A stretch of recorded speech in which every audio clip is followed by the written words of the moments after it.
오늘 사연은 강도연 씨의 사연입니다. 사연 시작 전 구독과 좋아요 버튼 눌러주시면 사연의 재미가 2배가 된답니다. 오늘의 사연 시작하겠습니다. 강도연은 다시 한번 이 방에 들어섰습니다. 매년 오늘은 이렇게 시간을 보내곤 했죠.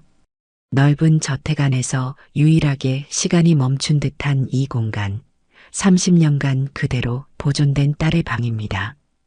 창문을 통해 들어오는 달빛이 분홍색 벽지를 비추고 작은 침대 위에는 먼지 하나 없이 정돈된 이불과 곰 인형이 놓여 있어요. 벽에는 6살 아이의 그림들이 가지런히 붙어 있고 책상 위에는 마지막으로 그녀가 썼던 크레파스가 아직도 반듯하게 정리되어 있습니다. 유나야, 아빠가 또 왔다. 강도연의 목소리는 침묵 속에서 메아리 치듯 흩어졌습니다. 나이 62의 그는 이제 머리카락이 하얗게 변했지만 여전히 대한민국 재계를 호령하는 JK그룹의 총수로서 위압적인 카리스마를 지니고 있었죠. 하지만 이 방에서만큼은 그저 딸을 잃은 한 아버지일 뿐이었습니다. 그는 조심스럽게 책상 위에 작은 케이크를 올려놓았어요. 38개의 촛불이 타오르며 방 안을 따뜻하게 밝혔죠. 30년 전 그날 이후 매년 이렇게 딸의 생일을 챙기는 것이 강도연의 유일한 의식이었습니다. 세상 사람들은 그를 냉혈한이라 불렀지만 이 방에서만큼은 그런 가면이 벗겨졌습니다. 어떻게 지내고 있니? 아빠는 여전히 널 찾고 있단다. 강도연은 침대 끝에 앉아 주름진 손으로 곰 인형을 쓰다듬었습니다. 거대 기업의 총수가 된 이후로 그는 미소를 잃었지만 이 순간만큼은 눈가에 희미한 미소가 맺혔죠. 뒤이어 그 눈에서 투명한 눈물이 흘러내렸습니다. 세상 어디에도 보여주지 않는 모습이었습니다. 갑자기 저택 밖에서 차 소리가 들려왔어요. 강도연은 서둘러 눈물을 닦아냈습니다. 비서가 다급히 문을 두드렸습니다. 회장님, 부회장님께서 긴급히 찾으십니다. 강도연은 천천히 일어섰습니다. 그의 얼굴에는 다시 차갑고 단단한 표정이 자리 잡았어요. 딸의 방을 나서기 전 마지막으로 케이크의 촛불을 바라보며 속삭였습니다. 생일 축하해, 우리 유나. 내년에도 아빠가 꼭 찾아올게. 문을 닫는 순간 강도연은 다시 세상이 두려워하는 냉철한 기업인으로 돌아왔습니다. 그는 비서를 향해 고개를 끄덕였죠. 무슨 일인가? 동생분께서 후계 문제로 이사회를 소집하셨다고 합니다. 강도연의 입가에 차가운 미소가 스쳤어요. 동생 강도준은 평생 형의 자리를 노려왔습니다. 그리고 30년 전 그 사건 이후 강도연은 동생을 의심하게 되었죠.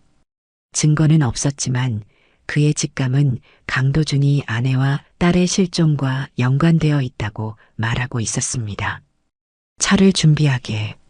강도연은 비서를 따라 계단을 내려갔습니다. 집무실을 지나치던 중 그의 시선이 책장 위에 놓인 안경에 머물렀어요. 요즘 들어 시력이 급격히 나빠지고 있었습니다. 의사는 스트레스와 과로 때문이라고 했지만 강도연은 그것이 딸을 찾기 위해 밤낮으로 자료를 검토한 대가라는 것을 알고 있었죠. 최 비서, 내일 가정교사를 구해주게. 시력이 나빠져서 책을 읽기가 힘들어. 네, 회장님. 어떤 분을 원하십니까? 조용하고 똑똑한 사람으로. 나이는 상관없어. 다만 마음이 깊은 사람이었으면 좋겠군. 강도연은 이런 결정이 자신의 인생을 완전히 바꿔놓게 될 것이라는 사실을 전혀 알지 못했습니다. 제2장 운명의 가정교사. 햇살이 비치는 어느 아침, 유나는 작은 원룸 앞에 쌓인 우편물을 확인했습니다. 28살의 그녀는 고아원 출신으로 어린 시절의 기억이 전혀 없었죠. 대학에서 문학을 전공한 후 부유층 자녀들의 가정교사로 일하며 살아가고 있었습니다. 그날도 여느 때와 같이 새로운 일자리를 찾고 있던 참이었어요. JK그룹 회장 가정교사 모집이라. 유나는 광고를 읽으며 미간을 찌푸렸습니다. 재벌가에서 일한다는 것은 분명 좋은 경력이 될 테지만 그런 곳의 사람들은 대개 까다롭고 냉정했기 때문이죠. 그럼에도 불구하고 그녀는 지원서를 작성했습니다. 현재 경제적 상황이 그리 좋지 않았기 때문이었어요. 면접 당일 유나는 긴장한 채로 JK그룹 회장의 저택 앞에 섰습니다. 정원만 해도 그녀가 살던 원룸의 10배는 넘어 보였죠. 저택 입구에서 그녀를 맞이한 최 비서는 조용히 그녀를 안내했습니다. 회장님께서는 시력이 좋지 않으셔서 책을 읽어드릴 분을 찾고 계십니다. 기본적인 문학 지식과 차분한 성격을 원하시고 있죠. 유나는 고개를 끄덕이며 저택 내부를 살폈습니다. 이상하게도 이곳이 낯설지 않았어요. 마치 오래전에 한번 와본 듯한 기분이 들었죠. 특히 계단을 오르는 동안 그녀의 시선은 멀리 보이는 분홍색 문에 자꾸만 끌렸습니다. 저 방은? 유나가 무의식적으로 물었어요. 최 비서의 표정이 순간 굳어졌습니다. 출입금지 구역입니다. 회장님의 개인적인 공간이니 절대 접근하지 마십시오. 유나는 더 묻지 않았지만 이상한 불안감이 그녀를 감쌌습니다. 마침내 그들은 넓은 서재 앞에 도착했죠. 최 비서가 노크를 하자 낮고 무게감 있는 목소리가 들려왔습니다. 들어오게.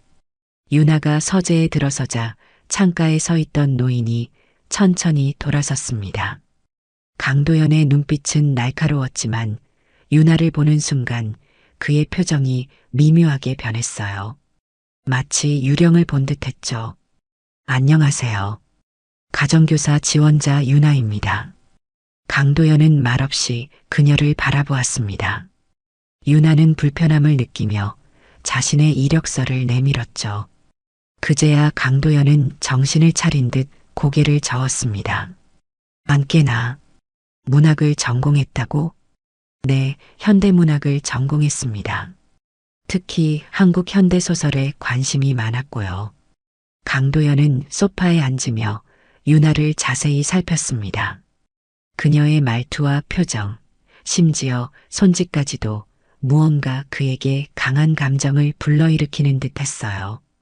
원래대로라면 이런 감정을 드러내는 일은 없었을 텐데 강도연은 목소리를 가다듬어야 했죠. 매일 오후 2시부터 4시간씩 일하게 될 거야. 주로 내가 원하는 책을 읽어주는 일이겠지. 급여는? 면접은 예상보다 빨리 끝났습니다. 유나는 자신이 채용되었다는 사실에 놀랐어요. 그리고 더 놀라운 것은 그녀 역시 강도연에게서 이상한 친숙함을 느꼈다는 점이었죠. 마치 오래전부터 알고 있던 사람을 만난 듯한 느낌이었습니다. 저택을 나서던 유나는 문득 뒤를 돌아보았습니다. 2층 창문 너머로 강도연이 그녀를 바라보고 있었어요. 그의 표정은 복잡했습니다. 슬픔과 그리움, 그리고 희미한 희망이 뒤섞인 듯했죠. 그날 밤 강도연은 다시 딸의 방을 찾았습니다. 그는 옛 가족 사진을 꺼내 들었어요. 사진 속 6살 딸의 웃는 얼굴과 오늘 만난 유나의 얼굴이 겹쳐 보였습니다. 설마 강도연의 목소리가 떨렸습니다. 내 딸이 돌아온 걸까? 한편 유나는 자신의 원룸에서 이상한 꿈에 시달리고 있었습니다. 꿈속에서 누군가가 그녀를 부르는 소리가 들렸어요. 유나야, 아빠가 여기 있단다. 유나는 식은땀을 흘리며 잠에서 깨어났습니다. 심장이 미친 듯이 뛰었죠. 그녀는 유리창에 비친 자신의 얼굴을 바라보았어요. 강도연의 저택에서 느꼈던 그 이상한 감각이 다시 그녀를 덮쳤습니다. 마치 자신이 누군가의 그림자처럼 진짜 자신이 아닌 것 같은 느낌이었죠. 나는 대체 누구지? 다음 날 유나는 약속된 시간보다 일찍 강도연의 저택에 도착했습니다. 처음 일하는 날인 만큼 긴장한 상태였지만 동시에 왠지 모를 기대감도 있었죠. 저택의 정문을 지나는 순간 어제와 마찬가지로 이상한 친숙함이 그녀를 감쌌습니다. 마치 오랫동안 떠나 있다가 집으로 돌아온 듯한 느낌이었어요. 어서 오십시오. 최 비서가 현관에서 그녀를 맞이했습니다. 회장님께서는 서재에서 기다리고 계십니다. 따라오시죠. 유나는 최 비서의 뒤를 따라 계단을 올랐습니다. 지나가는 복도에서 다시 한번 그녀의 시선이 분홍색 문에 머물렀어요. 왜인지 그곳으로 달려가 문을 열고 싶은 충동이 강하게 일었습니다. 저 방이 왜 그렇게 신경 쓰이시나요? 최 비서가 그녀의 시선을 눈치채고 물었죠. 유나는 당황하며 고개를 저었습니다. 아니에요, 그냥. 문 색깔이 예뻐서요. 최 비서의 눈빛이 의심스러웠지만 더 이상 묻지는 않았습니다. 서재에 도착하자 그는 조용히 문을 열어주었어요. 강도연은 창가에 서서 바깥을 바라보고 있었습니다. 유나가 들어온 것을 알아차렸지만 곧바로 돌아서지는 않았죠. 그의 어깨에서는 무거운 세월의 흔적이 느껴졌습니다. 자네의 목소리가 듣고 싶어서 책을 골라두었네. 그가 마침내 돌아서며 말했어요. 그의 손에는 낡은 책 한 권이 들려 있었습니다. 이 책을 읽어주게. 유나는 조용히 책을 받아들었습니다. 표지에는 소공녀라고 적혀 있었죠. 그녀는 소파에 앉아 책을 펼쳤어요. 강도연은 그녀 맞은편에 앉아 눈을 감았습니다. 소녀는 어둠 속에서도 희망의 불빛을 찾아 나섰다. 유나의 목소리가 서재를 채우기 시작했습니다. 처음에는 조금 긴장했지만 이야기에 몰입하며 점차 자연스러워졌죠. 강도연은 눈을 감은 채 가만히 듣고 있었어요. 그의 표정이 점점 변해갔습니다. 마치 오래된 기억 속에 빠져든 것 같았죠. 1시간쯤 지났을 때 유나는 무의식적으로 한가락의 멜로디를 흥얼거리기 시작했습니다. 그것은 그녀도 모르는 자장가였어요. 그 순간 강도연의 눈이 번쩍 떠졌습니다. 그 노래 어디서 배웠지? 그의 목소리가 떨렸습니다. 유나는 당황했어요. 노래요? 아, 죄송합니다. 무의식적으로. 아니, 괜찮아. 그냥 그 노래를 어디서 들었는지 궁금해서. 유나는 잠시 생각에 잠겼습니다. 사실 저도 모르겠어요. 그냥 제 안에 있었던 것 같아요. 어렸을 때부터 가끔 흥얼거렸던 것 같은데. 강도연의 표정이 복잡해졌습니다. 그것은 그가 딸 유나에게 매일 밤 불러주던 자장가였죠. 아무도 모르는 그와 딸만의 특별한 노래였습니다. 잠시 쉬었다 하지. 강도연이 갑자기 자리에서 일어났어요. 차 한 잔 마시게. 최 비서가 가져다 줄 거야. 그는 서둘러 서재를 나갔습니다. 복도에 홀로 선 강도연은 흔들리는 손으로 휴대전화를 꺼냈어요. 빠르게 번호를 눌러 통화했죠. 박 실장, 지금 바로 와서 머리카락 샘플을 채취해 가게. 그래, 비밀리에 해야 해. 누구한테도 말하지 말고. 강도연은 통화를 마치고 깊게 숨을 들이마셨습니다. 30년간 이어온 찾기의 끝이 보이는 것 같았죠.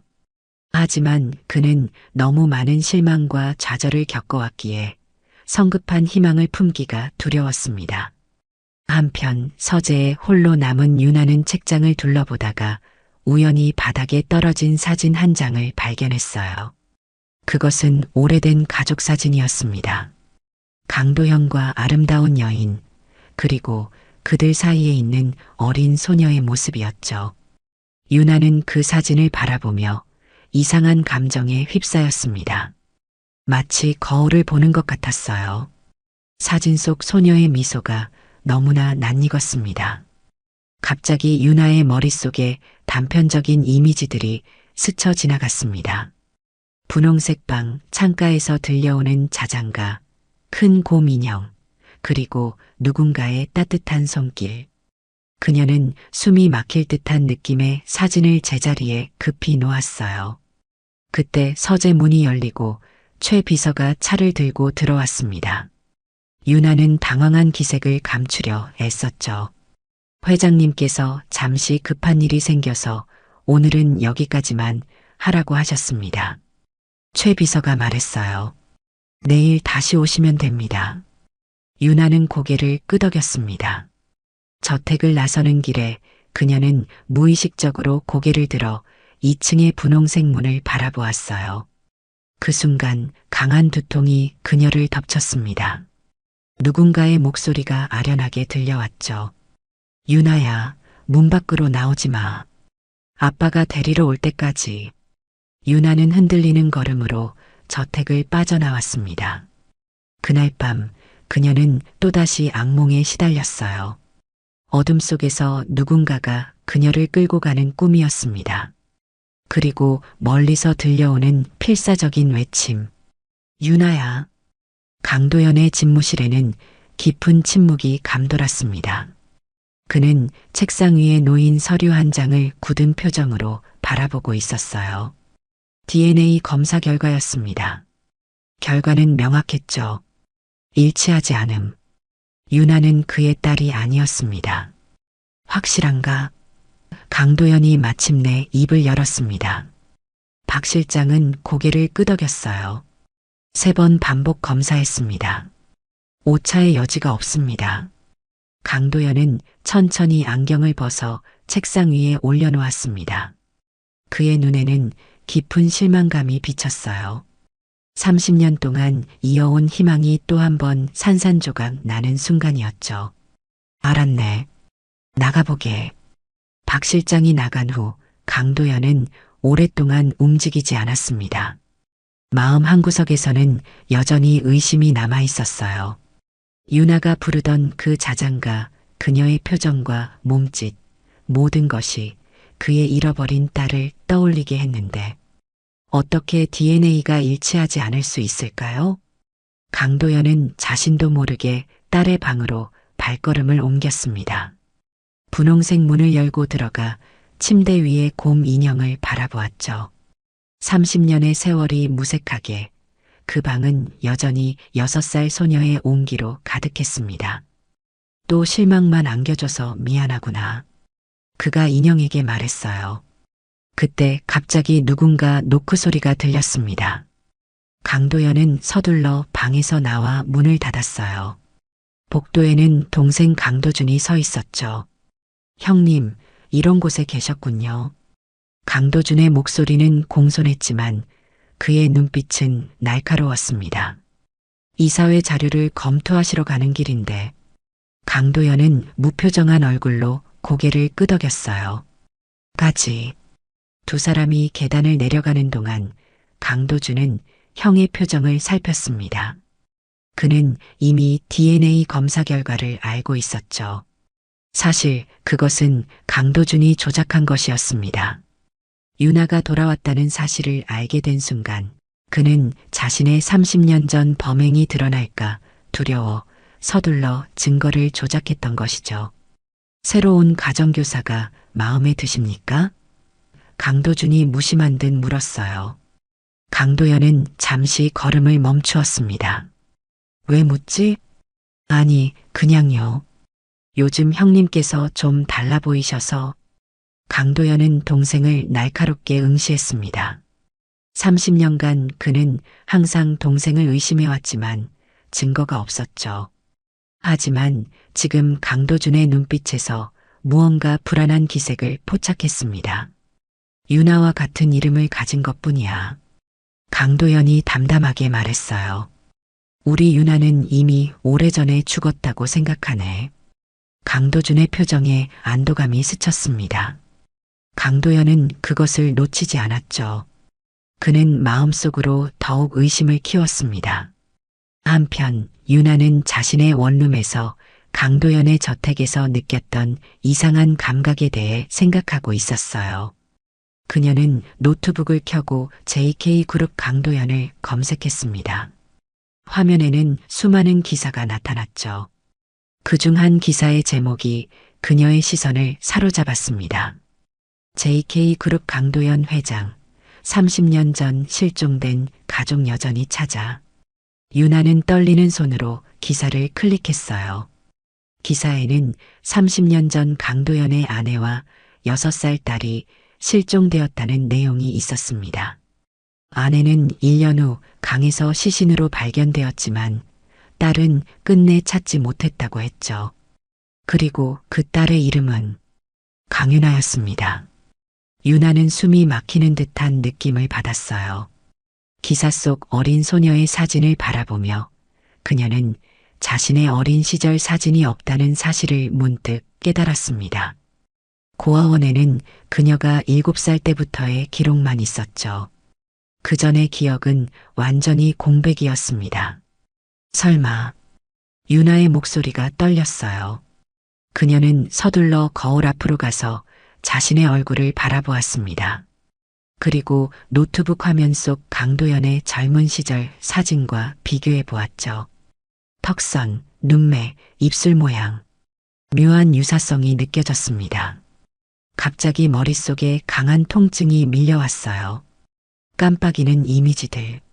누군가 그녀를 안고 달리는 모습, 어둠 속에서 들려오는 비명소리, 그리고 차가운 물속으로 빠지는 감각. 유나는 바닥에 주저앉았습니다. 그녀의 온몸이 떨렸어요. 만약 자신이 정말 강윤아라면 그동안 어디에 있었던 걸까요? 누가 그녀를 강도연에게서 떼어놓았을까요? 그리고 왜? 다음 날 아침 유나는 결심한 듯 강도연의 저택으로 향했습니다. 그녀는 진실을 알아내야 했어요. 하지만 정문에 도착하자 예상치 못한 소식이 기다리고 있었죠. 죄송합니다만 회장님께서 당분간 가정교사가 필요 없다고 하셨습니다. 최 비서가 미안한 표정으로 말했어요. 유나는 당황했습니다. 무슨 이유로요? 자세한 이유는 말씀하지 않으셨습니다. 다만 대신 이것을 드리라고 하셨어요. 최 비서는 봉투 하나를 그녀에게 건넸습니다. 그 안에는 한 달치 급여가 들어 있었어요. 유나는 저택을 바라보며 입술을 깨물었습니다. 2층 창문 너머로 강도연의 모습이 보였죠. 그는 슬픈 눈으로 그녀를 바라보고 있었습니다. 유나는 그 순간 결심했어요. 그녀는 진실을 찾아낼 것입니다. 자신이 정말 강윤아라면, 그리고 누군가가 그것을 숨기려 한다면 그녀는 끝까지 싸울 것이었죠. 유나는 저택을 떠나며 마음속 결심을 굳혔습니다. 그녀는 자신의 정체를 알아내기 위해 직접 조사를 시작하기로 했어요. 처음으로 향한 곳은 자신이 자랐던 고아원이었습니다. 낡은 건물 앞에서 잠시 망설이다가 유나는 깊은 숨을 들이마시고 안으로 들어갔죠. 유나 선생님, 원장 김 여사가 반갑게 그녀를 맞이했습니다. 오랜만이네요. 어떻게 지내셨어요? 유나는 미소를 지으려 노력했지만 그녀의 눈은 진지했어요. 원장님, 제가 여기 오게 된 경위에 대해 더 자세히 알고 싶어서 왔습니다. 김 여사의 표정이 미묘하게 변했습니다. 갑자기 왜 그런 걸 물어보는 거지? 제 과거에 대해 좀 더 알아야 할 것 같아서요. 유나가 조심스럽게 말했어요. 제가 처음 여기 왔을 때의 기록이나 사진 같은 것이 있을까요? 김 여사는 잠시 생각에 잠겼다가 고개를 끄덕였습니다. 창고에 오래된 서류들이 있을 거야. 한번 찾아볼게요. 그들은 먼지 쌓인 창고로 향했습니다. 김 여사가 오래된 서류 상자를 꺼내왔어요. 상자 안에는 20년 전 문서들이 가지런히 정리되어 있었죠. 여기 있구나. 김 여사가 낡은 서류철을 꺼냈습니다. 유나는 7살 때 여기 왔어요. 경찰이 데려왔지. 유나는 서류를 받아들었어요. 거기에는 미확인 여아, 추정 나이 7세, 기억상실 상태로 발견됨이라고 적혀 있었습니다. 첨부된 흑백 사진 속에는 겁에 질린 표정의 어린 소녀가 있었죠. 누가 저를 발견했나요? 유나가 떨리는 목소리로 물었어요. 한강 근처에서 노숙자 한 분이 발견하셨대요. 당신은 혼자 울고 있었고 자신의 이름이 유나라는 것 외에는 아무것도 기억하지 못했다고 해요. 유나의 심장이 빠르게 뛰기 시작했습니다. 한강. 그곳은 강도연의 아내가 시신으로 발견된 곳이었죠. 그녀는 다음 페이지를 넘겼어요. 그곳에는 의사의 소견이 적혀 있었습니다. 환자는 심각한 트라우마로 인한 기억 상실 상태. 몸에는 여러 타박상과 함께 오랜 시간 물에 잠겼던 흔적이 있음. 급성 폐렴 치료 후 안정 상태임. 유나는 숨을 깊게 들이마셨습니다. 서류에는 그녀를 데려온 경찰관의 이름도 있었어요. 담당 경찰 박준호 경위. 이 경찰관을 만날 수 있을까요? 유나가 물었죠. 김 여사는 고개를 저었습니다. 오래전 일이라 모르겠네요. 하지만 왜 갑자기 이런 것들을 찾는 거예요? 유나는 잠시 망설이다가 솔직하게 말했어요. 제가 혹시 JK그룹 회장님의 실종된 딸일지도 모른다는 생각이 들어서요. 김 여사의 눈이 커졌습니다.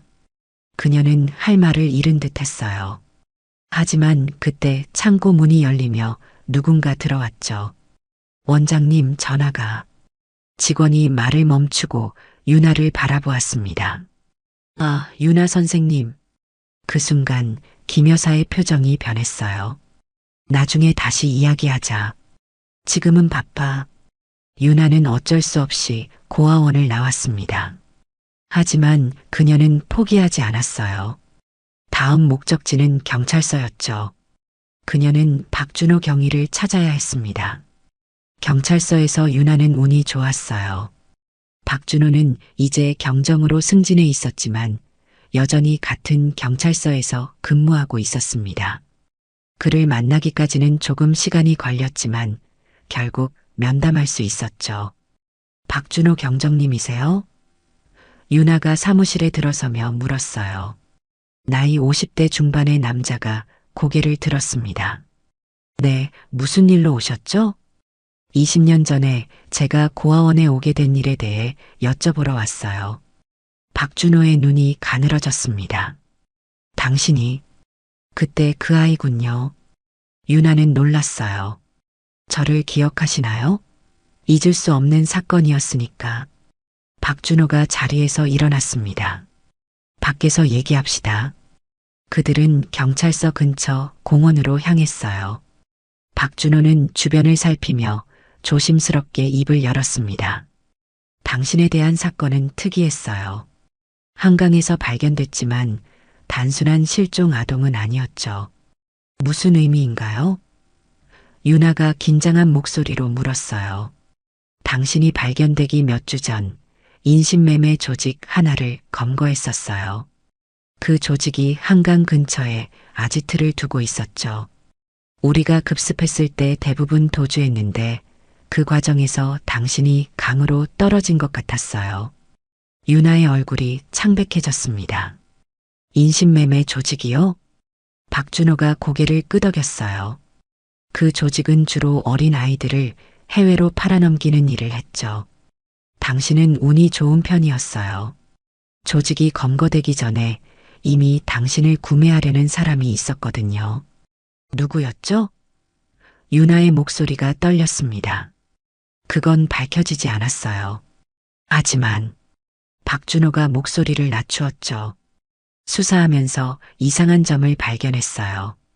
조직의 계좌에 JK그룹의 자회사에서 온 거액의 송금 기록이 있었거든요. 유나는 충격에 말을 잇지 못했습니다.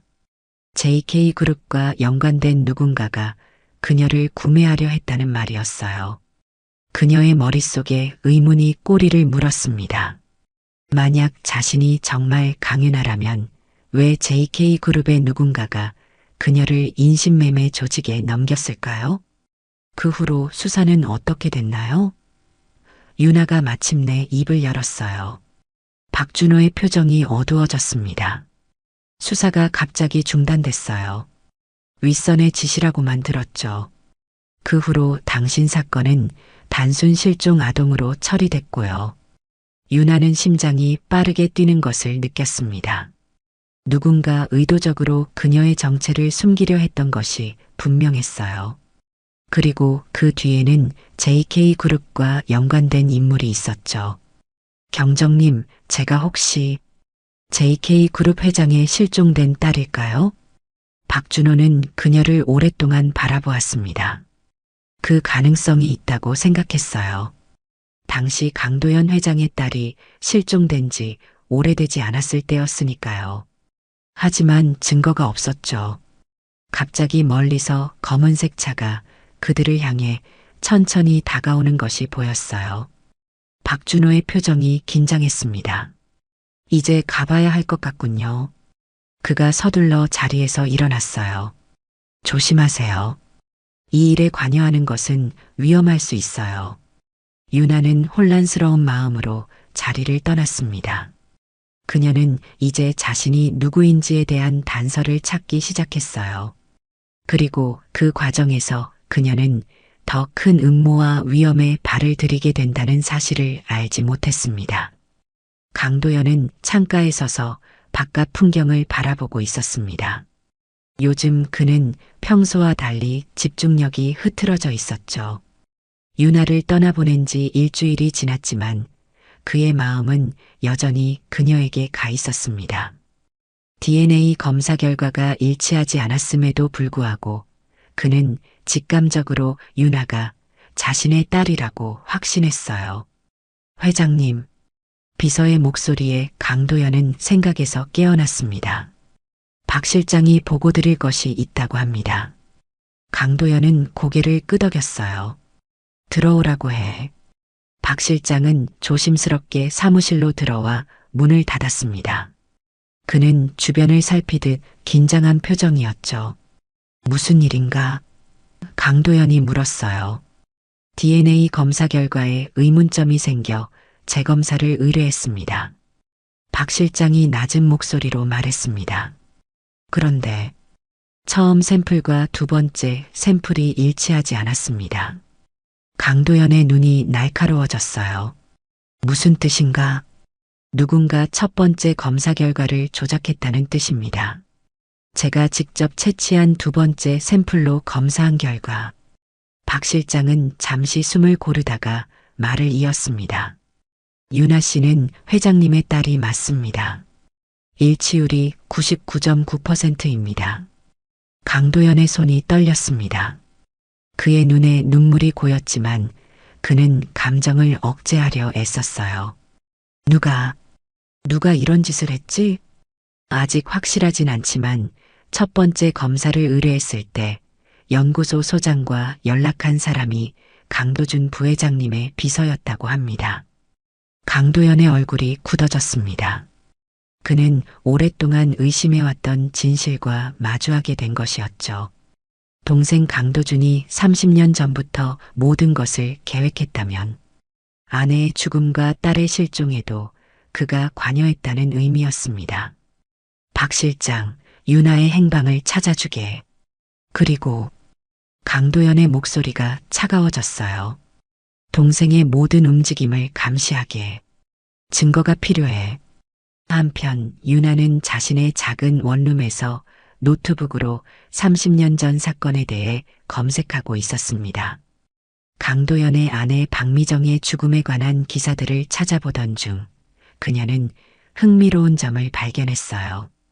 미정의 시신이 발견된 장소는 JK그룹의 계열사인 강강개발이 소유한 부지 근처였습니다. 그리고 당시 그 계열사의 사장은 강도준이었죠. 유나는 이 정보를 메모하며 생각에 잠겼습니다. 갑자기 문을 두드리는 소리가 들렸어요.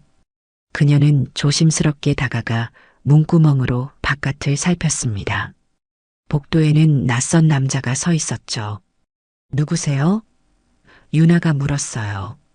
강도연 회장님께서 보내셨습니다. 회장님이 만나고 싶어 하십니다. 유나는 잠시 망설였습니다. 하지만 강도연을 다시 만나고 싶은 마음이 강했어요. 그녀는 조심스럽게 문을 열었죠. 어디서 만나뵐 수 있을까요? 차가 아래 대기 중입니다. 모시러 왔습니다. 유나는 직감적으로 뭔가 이상하다고 느꼈지만 강도연에게서 진실을 들을 기회를 놓치고 싶지 않았어요. 그녀는 가방을 챙겨 남자를 따라 나섰습니다. 건물 앞에는 검은색 세단이 대기하고 있었어요. 유나가 차에 오르자 남자는 신속하게 문을 닫고 운전석으로 갔습니다. 차가 출발하자 유나는 목적지를 물었죠. 어디로 가는 건가요? 회장님께서 기다리고 계십니다. 남자는 간결하게 대답했어요. 유나는 창밖을 바라보며 불안감을 느꼈습니다. 차는 도심을 벗어나 한적한 외곽도로로 향하고 있었죠. 이것은 분명 강도연의 저택 방향이 아니었습니다. 이 길이 맞나요? 저는 회장님 저택이 이쪽이 아닌 걸로 알고 있는데요. 운전사는 대답하지 않았어요. 대신 룸미러로 그녀를 차갑게 바라볼 뿐이었습니다. 유나의 등줄기로 식은땀이 흘렀죠. 그녀는 조용히 핸드폰을 꺼내 위치를 확인하려 했지만 갑자기 뒷좌석에서 누군가가 그녀의 손을 잡았어요. 그럴 필요 없어요, 유나 씨. 유나는 깜짝 놀라 뒤를 돌아보았습니다. 뒷좌석에는 강도준이 앉아 있었죠. 그의 눈빛은 차가웠습니다. 강 부회장님? 유나가 떨리는 목소리로 물었어요. 맞아요. 우리 조금 이야기할 시간이 필요해서요. 유나는 본능적으로 문고리를 잡았지만 이미 문은 잠겨 있었습니다. 강도준은 웃으며 그녀를 바라보았어요. 겁먹지 마세요. 당신에게 해를 끼칠 생각은 없으니까. 회장님은요? 유나가 물었습니다. 형님은 모르고 계세요. 내가 당신을 만나자고 한 거니까.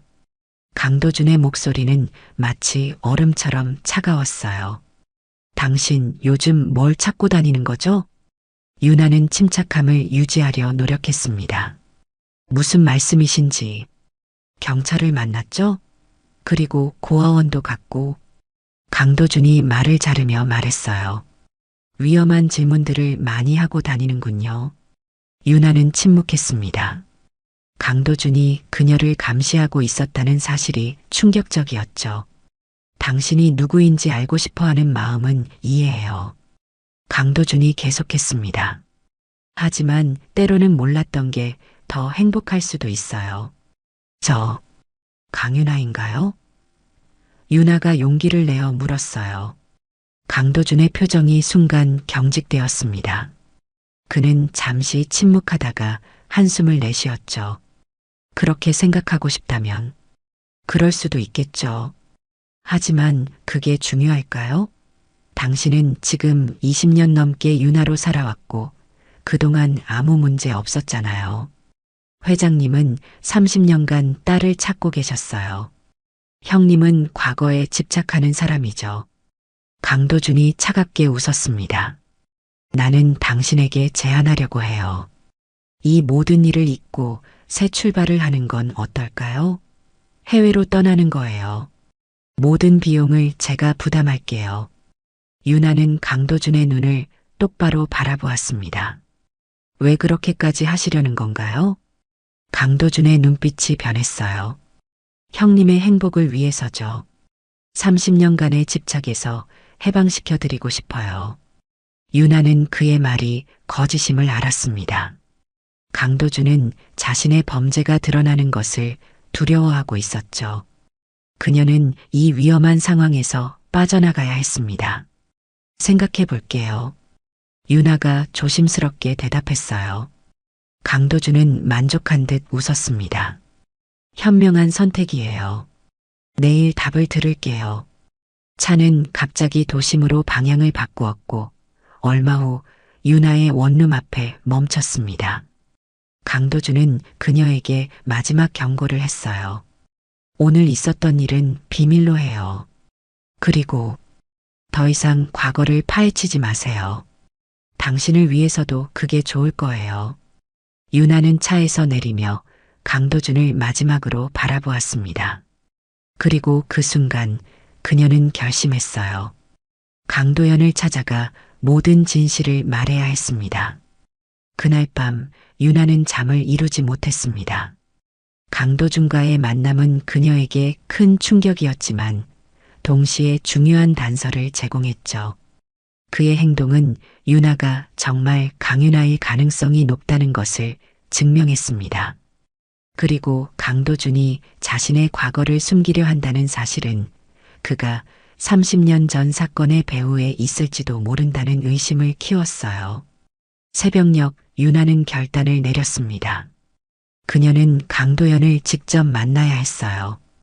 하지만 어떻게 접근해야 할지가 문제였죠. 강도준이 그녀를 감시하고 있다면 정면으로 저택을 찾아가는 것은 위험할 수 있었습니다. 그때 유나의 핸드폰이 울렸어요. 발신자 표시가 없는 번호였습니다. 그녀는 조심스럽게 전화를 받았죠. 여보세요? 유나 씨입니까? 낯선 남자의 목소리가 들렸습니다. 네, 그런데 누구시죠? 저는 박 실장이라고 합니다. 강도연 회장님의 비서입니다. 유나의 심장이 빠르게 뛰기 시작했어요. 네, 무슨 일이신가요? 회장님께서 당신을 만나고 싶어 하십니다. 하지만 상황이 복잡해서 박 실장의 목소리가 낮아졌습니다. 비밀리에 만나야 합니다. 오늘 오후 3시 남산공원 전망대에서 기다리겠습니다. 유나는 잠시 망설였어요. 이것이 또 다른 함정은 아닐까? 하지만 그녀에게는 선택의 여지가 없었습니다. 알겠습니다. 가겠습니다. 전화를 끊은 유나는 창밖을 바라보았습니다. 비가 내리기 시작했어요. 그녀는 마음을 다잡으며 준비를 시작했죠. 오늘 모든 것이 밝혀질지도 모릅니다. 오후가 되자 유나는 조심스럽게 집을 나섰습니다. 혹시 누군가 그녀를 미행하고 있을지도 모른다는 생각에 그녀는 여러 번 방향을 바꾸며 남산으로 향했어요. 비는 계속 내리고 있었고 공원은 평소보다 한산했습니다. 전망대에 도착한 유나는 주변을 살폈어요. 몇몇 관광객들만이 비를 피해 서 있을 뿐 박 실장의 모습은 보이지 않았습니다. 그녀는 우산을 접고 기다렸죠. 10분 정도가 지났을 때 누군가 그녀에게 다가왔습니다. 유나가 고개를 들자 그곳에는 강도연이 서 있었어요. 그의 얼굴은 지친 기색이 역력했지만 눈빛은 따뜻했습니다. 유나. 강도연의 목소리가 떨렸어요. 유나는 갑작스러운 만남에 말을 잇지 못했습니다. 그들은 잠시 서로를 바라보기만 했죠. 박 실장은요? 유나가 마침내 입을 열었어요. 내가 직접 오고 싶었네. 강도연이 대답했습니다. 비서에게 연락하라고 부탁했지. 오늘 모든 것을 말해주고 싶어서. 그들은 비를 피해 근처 카페로 향했습니다. 조용한 구석 자리에 앉자 강도연은 깊은 숨을 들이마셨어요. 먼저 DNA 검사에 대해 사과하고 싶네. 강도연이 말했습니다. 그 결과는 조작된 거였어. 유나의 눈이 커졌습니다. 조작이요? 그래, 재검사를 했지. 그리고 강도연의 목소리가 떨렸어요. 자네는 내 딸이 맞아. 내 딸 강윤아야. 유나는 숨을 깊게 들이마셨습니다. 이미 예상했던 사실이었지만 직접 듣는 순간 그녀의 온몸이 떨렸어요. 어떻게 그런 일이. 30년 전 자네 어머니와 자네는 교통사고를 당했네. 강도연이 천천히 말을 이어갔습니다. 적어도 그렇게 알려졌지. 하지만 최근에 알게 된 사실은 그것이 사고가 아니었다는 거야. 유나는 말없이 그의 이야기를 들었어요. 강도연은 30년 전으로 거슬러 올라갔습니다. 그 당시 그는 JK그룹의 회장직을 맡기 시작했고 동생 강도준은 그의 자리를 노리고 있었죠. 강도준은 형의 가족을 제거하기로 계획했고 그 일을 실행에 옮겼습니다. 자네 어머니는 강에 빠져 목숨을 잃었어. 하지만 자네는 살아남았지. 강도연의 눈에 눈물이 고였어요. 동생은 자네를 인신매매 조직에 넘겼고 나는 30년간 자네를 찾아 헤맸네. 유나의 머릿속에 단편적인 기억들이 떠올랐습니다. 어둠 속에서 누군가 그녀를 안고 달리는 모습, 차가운 물속으로 빠지는 감각, 그리고 멀리서 들려오는 외침. 제가 그 강에서 살아남았군요. 유나가 떨리는 목소리로 말했어요. 강도연은 고개를 끄덕였습니다. 경찰의 급습으로 자네는 조직에서 빠져나올 수 있었지. 하지만 트라우마로 기억을 잃었던 거야. 그런데 왜 저를 찾지 못하셨나요? 저는 고아원에 있었는데 동생이 모든 증거를 없애고 수사를 방해했기 때문이네. 강도연의 목소리에 분노가 섞였어요. 이제야 그의 범행이 드러나게 됐어. 유나는 마음속 깊은 곳에서 무언가가 흔들리는 느낌을 받았습니다. 30년간 잊혀졌던 기억들이 조금씩 되살아났어요.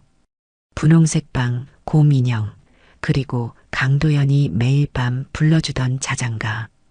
그 노래, 유나가 떨리는 목소리로 말했습니다. 당신이 매일 밤 불러주셨던. 강도연의 눈에서 눈물이 흘러내렸어요.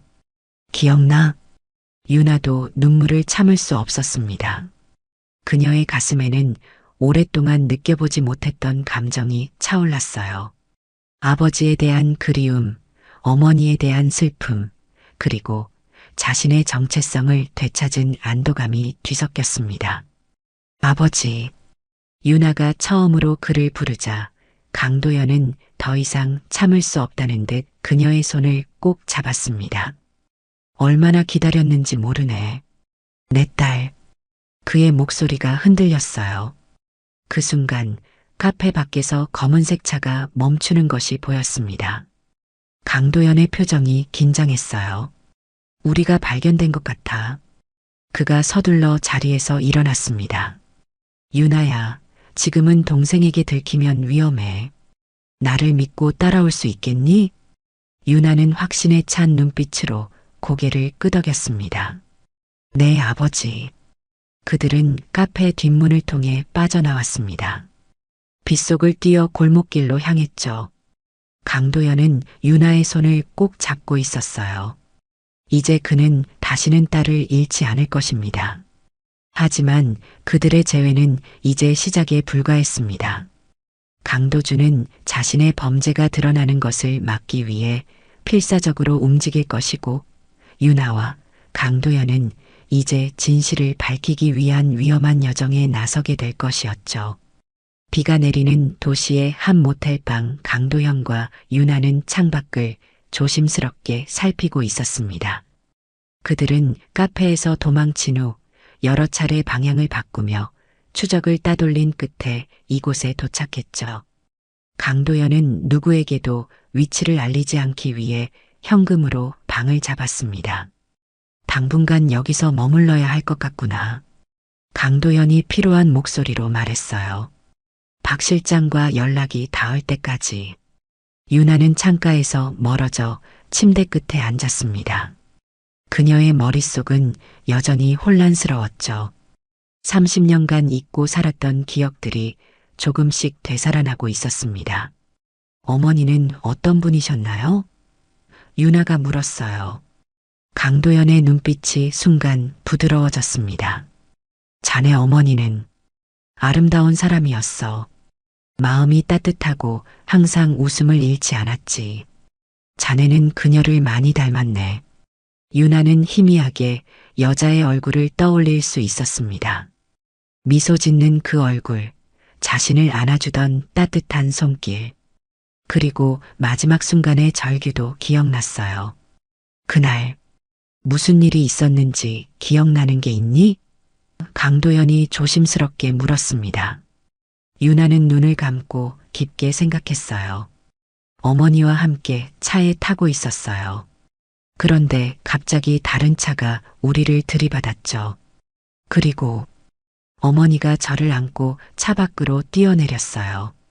우리는 강가에 있었던 것 같아요.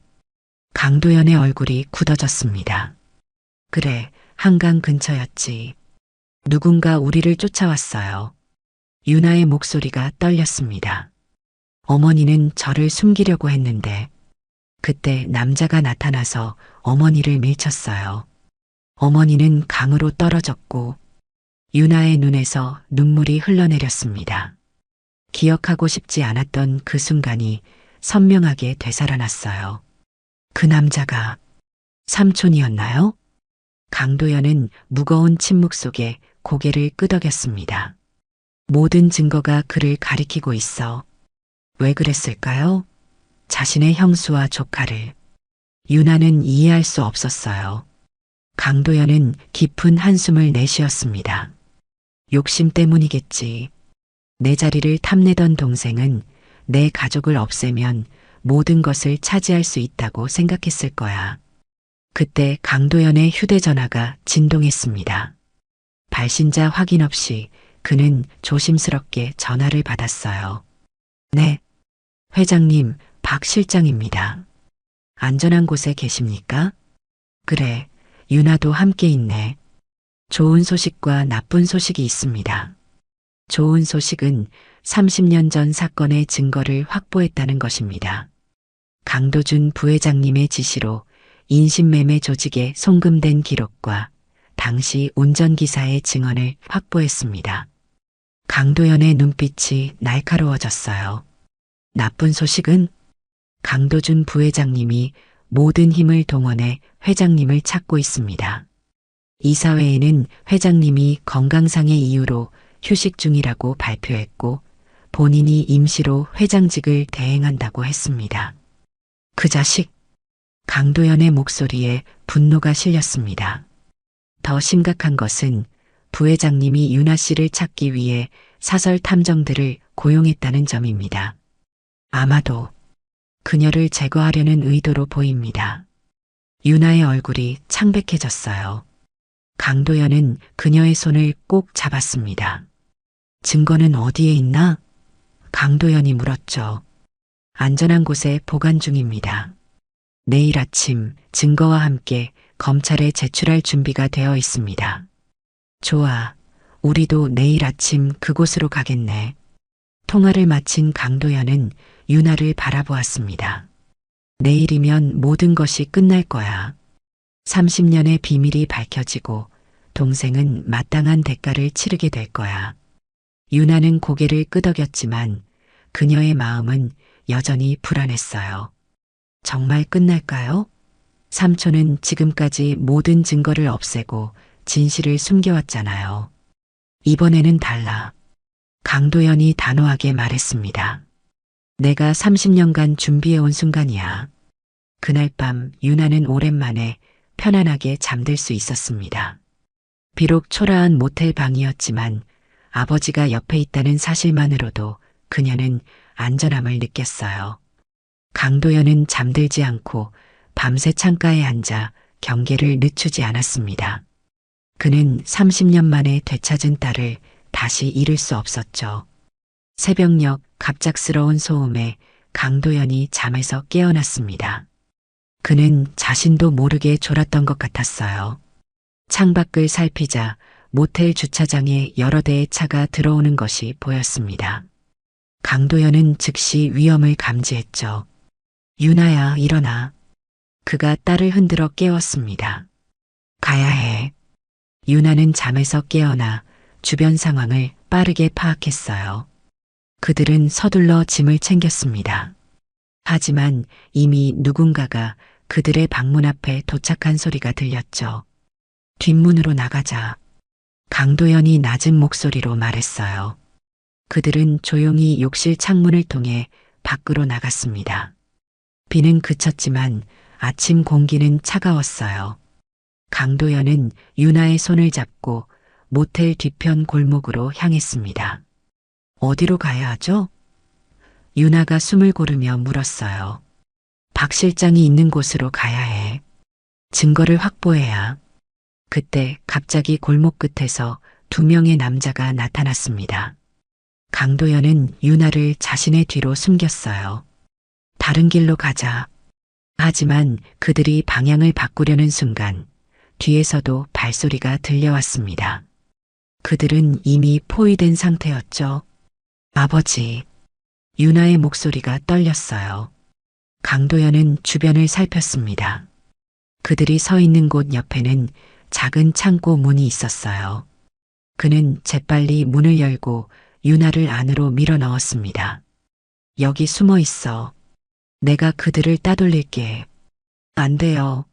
함께 가야. 걱정 마. 이번에는 절대로 너를 잃지 않을 거야. 강도연이 유나의 손을 꼭 잡았어요. 창고 안쪽에 숨어 있다가 상황이 안전해지면 박 실장에게 연락해. 그가 너를 찾을 거야. 유나의 눈에 눈물이 고였습니다. 강도연은 마지막으로 딸의 이마에 입을 맞추고 문을 닫았어요. 그리고 일부러 소리를 내며 다른 방향으로 달렸습니다. 저기 있다. 누군가의 외침과 함께 추격자들이 강도연을 향해 달려갔어요. 창고 안에서 유나는 떨리는 손으로 입을 가리고 숨을 죽였습니다. 그녀의 가슴은 두려움과 걱정으로 가득했어요. 잠시 후 밖에서 들려오던 소리가 멀어졌습니다. 유나는 조심스럽게 문틈으로 바깥을 살폈죠. 골목은 다시 조용해졌습니다.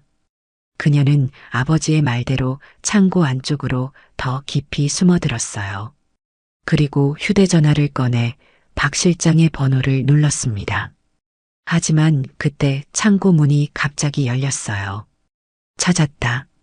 유나는 공포에 질린 채 고개를 들었습니다. 문 앞에는 강도준이 서 있었죠. 삼촌. 그녀의 목소리가 떨렸어요. 강도준은 차갑게 웃으며 그녀에게 다가왔습니다. 30년 만이구나, 조카야. 아직도 날 기억하는구나. 강도준의 목소리는 얼음처럼 차가웠습니다. 그는 창고 안으로 한 걸음 더 들어섰고 문은 그의 뒤에서 무겁게 닫혔어요. 유나는 본능적으로 뒤로 물러섰지만 이미 벽에 등이 닿아 더 이상 갈 곳이 없었습니다. 그녀의 머릿속에 30년 전 기억이 선명하게 떠올랐어요. 어머니를 강으로 밀어버린 바로 이 남자의 잔인한 표정. 왜 그랬어요? 유나가 떨리는 목소리로 물었습니다. 어머니와 저에게. 우리는 가족이었잖아요. 강도준이 냉소적으로 웃었어요. 가족? 그런 감상은 필요 없어. 사업은 냉정해야 하는 법이지. 너희만 없었다면 내가 JK그룹을 이어받을 수 있었어. 그래서 30년 전 우리를 죽이려 했던 거군요. 그래, 원래는 너도 함께 죽일 생각이었지. 강도준이 담담하게 말했습니다. 하지만 내 어머니가 너를 너무 필사적으로 지켰어. 그래서 계획을 바꿨지. 너를 해외로 팔아넘길 생각이었는데 경찰의 급습으로 실패했어. 유나는 공포와 분노가 뒤섞인 감정으로 그를 노려보았습니다. 아버지는 30년간 저를 찾으셨어요. 이제 와서 모든 것이 밝혀질 텐데 여전히 왜 저를 해치려는 거죠? 증거는 나밖에 모르는 곳에 있어. 강도준이 한 걸음 더 다가왔어요. 내가 사라지면 강도연은 또다시 무너질 거야. 그리고 나는 마침내 내 것을 차지할 수 있겠지. 유나는 주변을 살폈습니다. 탈출구를 찾아야 했어요. 그녀의 시선이 근처에 놓인 공구들에 머물렀죠. 삼촌, 이제 와서 의미가 있을까요? 아버지가 이미 증거를 확보하셨다고 했어요. 강도준의 얼굴이 순간 경직되었습니다. 무슨 증거? 30년 전 인신매매 조직의 송금한 기록, 그리고 운전기사의 증언이요. 강도준의 눈에 불안감이 스쳤어요. 그는 잠시 생각에 잠기는 듯 했습니다. 유나는 그 틈을 놓치지 않고 재빨리 옆에 있던 쇠파이프를 집어들었죠. 거짓말이군. 강도준이 다시 정신을 차리고 말했어요. 그런 증거는 없어. 확실한가요? 박 실장님이 이미 검찰에 제출했을지도 모르죠. 강도준의 얼굴에 당혹감이 번졌습니다. 그는 주머니에서 휴대전화를 꺼내 급하게 누군가에게 전화를 걸었어요. 유나는 그 틈을 이용해 문 쪽으로 움직였습니다. 지금 당장 박 실장을 찾아. 강도준이 전화로 소리쳤어요. 그가 어디에 있든 찾아내서. 유나는 그 순간을 놓치지 않았습니다. 그녀는 있는 힘을 다해 강도준을 밀치고 문을 향해 달렸어요. 하지만 강도준은 재빨리 그녀의 팔을 잡아챘죠. 어디 가려고? 그가 위협적으로 말했습니다. 유나는 손에 쥐고 있던 쇠파이프를 휘둘렀어요. 파이프가 강도준의 어깨를 강타했고 그는 고통스러운 비명을 지르며 그녀를 놓았습니다. 유나는 문을 열고 밖으로 뛰쳐나갔어요. 골목을 달리던 유나는 누군가와 세게 부딪혔습니다. 그녀는 비명을 지를 뻔했지만 상대가 박 실장임을 알아보고 안도했어요. 유나 씨, 괜찮으세요? 박 실장이 걱정스럽게 물었습니다. 강도준 삼촌이 저를 찾아냈어요. 아버지는요? 회장님은 안전합니다. 이미 경찰과 함께 계세요. 그때 창고에서 강도준이 나오는 소리가 들렸어요. 박 실장은 재빨리 유나의 손을 잡고 달리기 시작했습니다. 우리는 지금 즉시 경찰서로 가야 합니다. 모든 증거가 준비되어 있어요. 그들은 골목을 빠져나와 주차된 차로 향했어요. 하지만 차에 도착하기 직전 갑자기 총성이 울렸습니다. 박 실장이 신음하며 쓰러졌어요. 박 실장님. 유나가 놀라서 외쳤습니다. 박 실장의 등에서 피가 흘러나왔어요. 그는 고통스러운 표정으로 유나를 바라보았습니다. 도망치세요. 차키, 여기. 그는 떨리는 손으로 주머니에서 키를 꺼내 유나에게 건넸어요. 유나는 공포에 질린 채 뒤를 돌아보았습니다. 강도준이 권총을 들고 그들을 향해 걸어오고 있었어요. 가지마. 강도준이 소리쳤습니다. 이제 와서 도망쳐봤자 소용없어. 유나는 결단을 내렸어요. 그녀는 박 실장을 부축해 간신히 차에 태웠습니다. 그리고 운전석에 앉아 재빨리 시동을 걸었죠. 강도준은 계속해서 그들을 향해 총을 발사했지만 유나는 전속력으로 차를 몰아 그 자리를 벗어났습니다. 병원부터 가야 해요. 유나가 박 실장을 걱정스럽게 바라보며 말했어요. 아니, 경찰서로 가야 합니다. 박 실장이 힘겹게 대답했습니다. 증거가 거기 있어요. 유나는 갈등했지만 박 실장의 말을 따르기로 했어요. 그녀는 최대한 빨리 경찰서로 향했습니다. 도착하자마자 그녀는 도움을 요청했고 많은 경찰관들이 달려나왔어요. 도와주세요. 총에 맞았어요. 박 실장은 즉시 구급차로 이송되었고 유나는 경찰서 안으로 안내받았습니다. 그곳에서 그녀는 마침내 아버지를 다시 만날 수 있었어요. 유나야. 강도연이 딸을 보자마자 달려와 꼭 안았습니다. 괜찮니? 다친 데는 없어? 유나는 아버지의 품에 안겨 눈물을 쏟았어요. 아버지, 박 실장님이 총에 맞았어요. 강도준 삼촌이 알고 있단다. 강도연이 그녀를 진정시켰습니다. 이미 모든 증거를 검찰에 제출했어. 경찰이 지금 강도준을 찾고 있어. 그때 경찰서 문이 열리고 한 경찰관이 급히 들어왔어요. 강도준 씨의 차량을 발견했습니다. 항구 쪽으로 향하고 있는 것 같습니다. 검사가 즉시 지시를 내렸습니다. 모든 출구를 봉쇄하고 항구로 병력을 보내라. 강도연은 유나의 손을 꼭 잡았어요. 이제 모든 게 끝날 거야. 그들은 경찰과 함께 항구로 향했습니다. 도착했을 때 이미 여러 대의 순찰차가 항구를 포위하고 있었어요.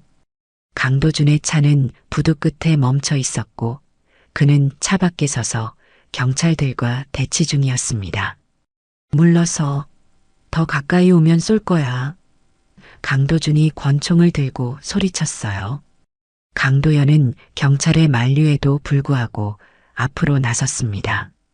도준아, 이제 그만해. 모든 것이 끝났어. 강도준은 형을 보자 잠시 당황했지만 곧 비웃었어요.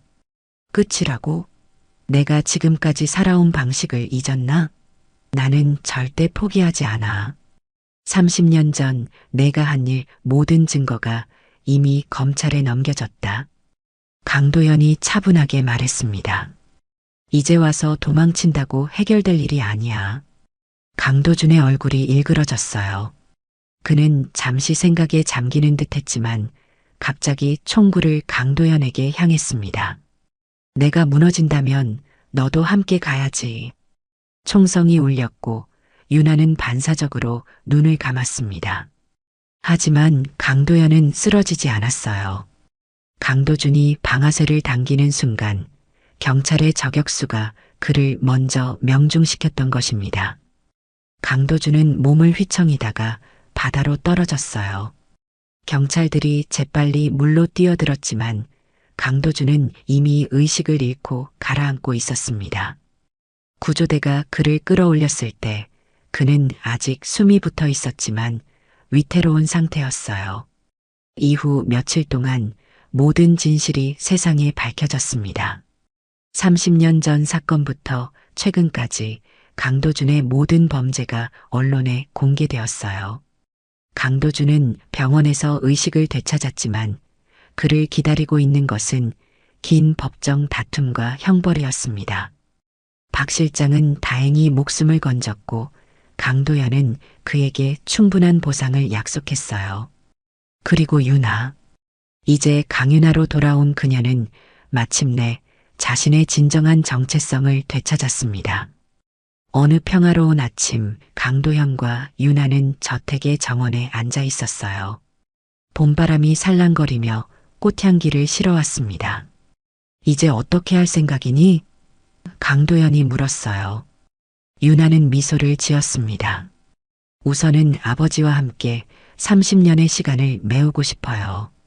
그동안 못 나눈 이야기도 많고 강도현도 따뜻하게 미소 지었습니다. 그리고 나서 글쎄요. 제가 문학을 좋아했던 것은 아마도 어머니의 영향인 것 같아요. 어머니가 책을 많이 읽어주셨다고 하셨죠? 그래, 내 어머니는 문학을 사랑했어. 너에게 항상 책을 읽어주곤 했지. 유나는 고개를 끄덕였어요. 어쩌면 어머니의 이름으로 장학재단을 설립하는 것은 어떨까요? 문학을 사랑하는 학생들을 위한. 강도연의 눈에 감동의 빛이 어렸습니다. 그거 정말 좋은 생각이구나.